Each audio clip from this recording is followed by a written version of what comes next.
Good morning, students. Students, in today's class, we are going to discuss English society and women in Jane Austen's England. Students,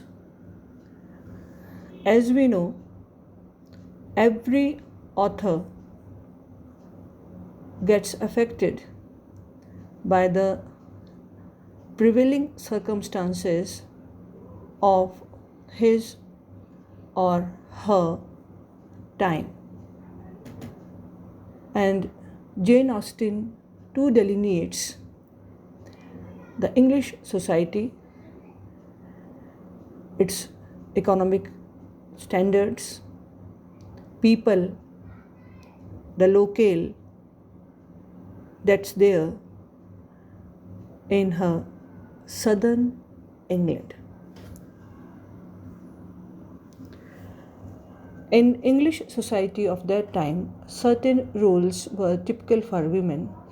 In Austen's novels, however, she pointedly addresses these expectations in the circumstances she creates for her female characters.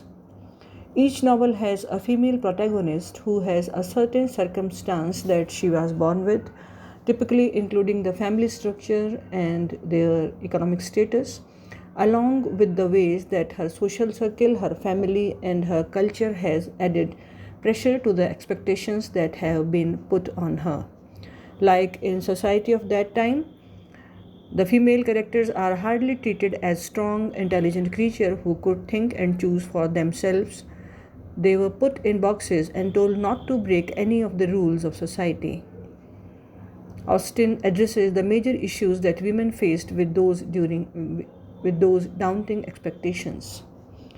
Students, Austen provides her readers with circumstances similar to those which her readers may have faced in their lives. Along with that, she writes her protagonists to adapt in her novels, but they always must go against their societal expectations, whether that be in a manner that is very extreme or just in a slight way.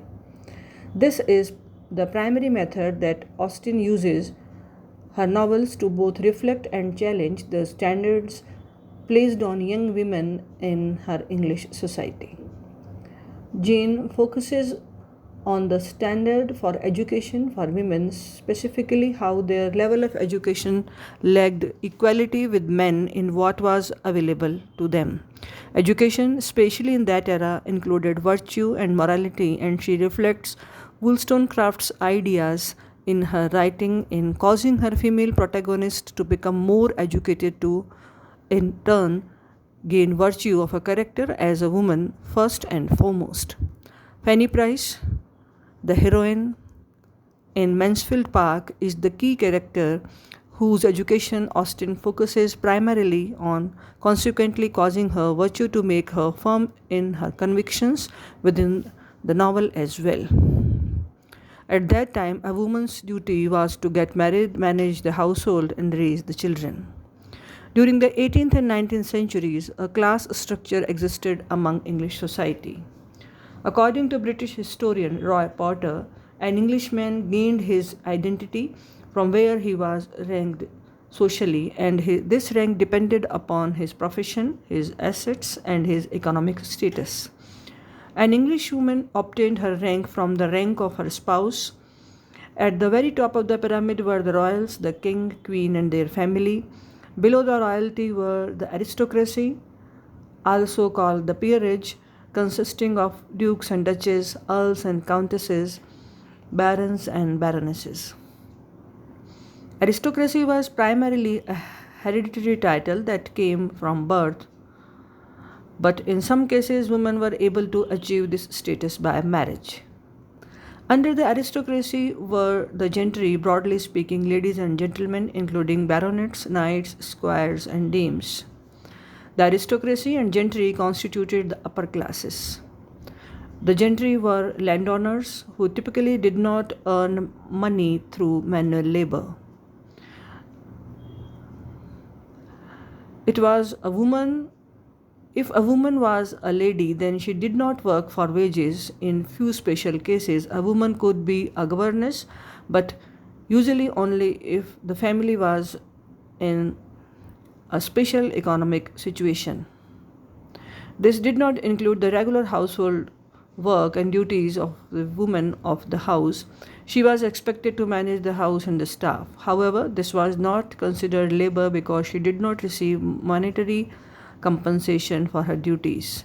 The lower classes consisted of both trading classes and working classes. These classes derived their economic standards from manual labor, which caused upper class society members oftentimes look down upon members of these classes. Members in the trading classes could very rarely achieve the status of a gentleman in their lifetime. In Austen's time, the likelihood of a member of the working class to achieve a higher status was very low, though a woman might possibly be able to marry up one or two rungs to the status of trading class or even lady. This was frequently the goal of father in order for their family to achieve greater economic stability and secure a prosperous future for his family after he is gone. Between the upper and lower classes, the disparity was extremely distinct and vast.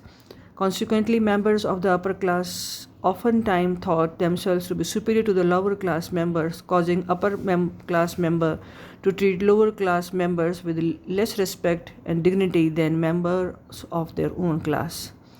A member of the peerage could live on rental income from his estate, interest on his investment, and other sources of wealth that might total pound 10,000 annually, while a member of the working class might earn just pound 10 a year for his labor. This extreme distinction created an air of superiority from the upper class in many cases, sometimes sealed by attitudes which almost denied that rich and poor came from the same species. The very elite remained in Austen's novels, students we see the characters in her books are all part of the upper classes, though primarily from the gentry rather than the aristocracy. Because of their high status, the issue they face related to family, education, marriage, and their role in society are only what people in English society in upper class faced. In addition to economic status, another strong factor in defining a person during Austen's time period was their family. For women in particular, societal standards first began to be applied to them in the family unit. Legally and socially, a woman's right belonged to her father from the day she was born. Before a woman was married, her legal protection and standing were found in her father. His economic, social, and financial status was the same that the woman could take on until the day that she was out, meaning the time when a woman was in public and ready to be courted for marriage. Family dynamics were typically different from what has come to be expected in the 21st century because they were more focused on making advantageous matches for the children. In Austen's time, as book represent much of a young woman's life centered around her becoming a properly educated and well-behaved lady, which made it her family's desire as well. This remained the goal of the parents of a young woman, frequently because of the drive and need for stability for the future of the family. Women's education during Austen's day consisted of drawing, dancing, piano playing, penmanship, grammar, spelling, elementary arithmetic, and sometimes French.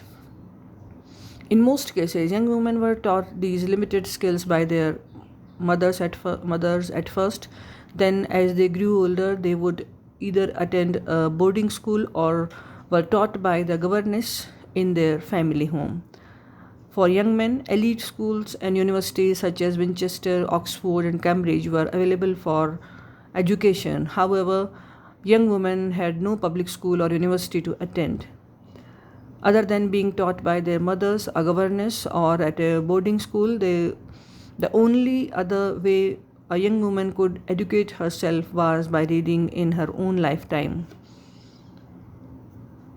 Her family home might have a library especially for the father and sons of the family, but it was likewise available for the daughters to have access